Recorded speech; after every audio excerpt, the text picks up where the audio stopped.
एक औरत रोटी बनाते बनाते ओम भगवते वासुदेवाय नमः का जाप कर रही थी। अलग से पूजा का समय कहाँ निकाल पाती थी बेचारी। तो बस काम करते करते ही एकाएक धड़ाम से जोरों की आवाज हुई और साथ में दर्दनाक चीख। कलेजा धक से रह गया। जब आंगन में दौड़ कर झांकी तो 8 साल का चुन्नू चित्त पड़ा था, खून से लथपथ। मन हुआ दहाड़ कर रोए, परंतु घर में उसके अलावा कोई था ही नहीं। रोकर भी किसे बताती।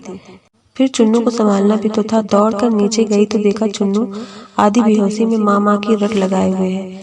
अंदर की ममता ने आंखों से निकलकर अपनी मौजूदगी का एहसास करवाया।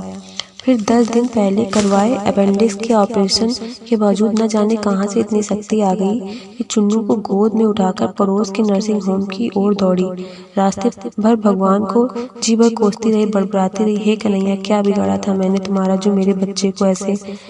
खैर डॉक्टर साहब मिल गए और समय पर इलाज होने पर चुन्नू बिल्कुल ठीक हो गया। चोटें गहरी नहीं थी, ऊपरी थी, तो कोई खास परेशानी नहीं हुई। रात को घर पर जब सब टीवी देख रहे थे तब उस औरत का मन बेचैन था, भगवान से विरक्ति होने लगी।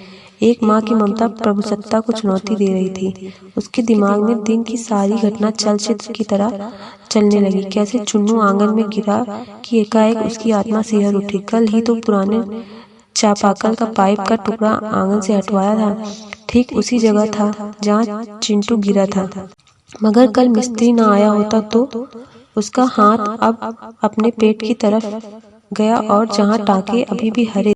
आश्चर्य हुआ कि उसने 20-22 किलो के चुन्नू को उठाया कैसे। कैसे वो आधा किलोमीटर तक दौड़ती चली गई। फूल सा हल्का लग रहा था चुन्नू। वैसे तो वो कपड़ों की बाल्टी तक छत पर नहीं ले जा पाती है। फिर उसे ख्याल आया कि डॉक्टर साहब तो 2 बजे तक ही रहते हैं और जब वो पहुंची तो 3:30 बज रहे थे। उसके जाते ही तुरंत इलाज हुआ, मानो किसी ने उन्हें रोक रखा था। उसका सर प्रभु चरणों में श्रद्धा से झुक गया। अब वो सारा खेल समझ चुकी थी। मन ही मन प्रभु से अपने शब्दों में क्षमा मांग रही थी।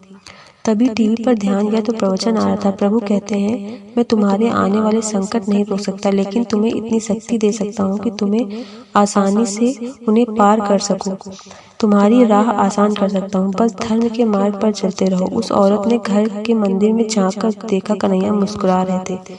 हम बहुत बार संकट समय या खुशी के पल में ईश्वर को की कृपा तत्क्षण समझ नहीं पाते, पर बाद में ये एहसास होता है कि ये सिर्फ ईश्वर की कृपा ही थी। ऐसे वक्त श्रद्धा, आस्था और धैर्य बनाए रखें। आपने भी कभी कृष्ण कृपा महसूस की हो तो जय श्री कृष्ण कमेंट जरूर करें।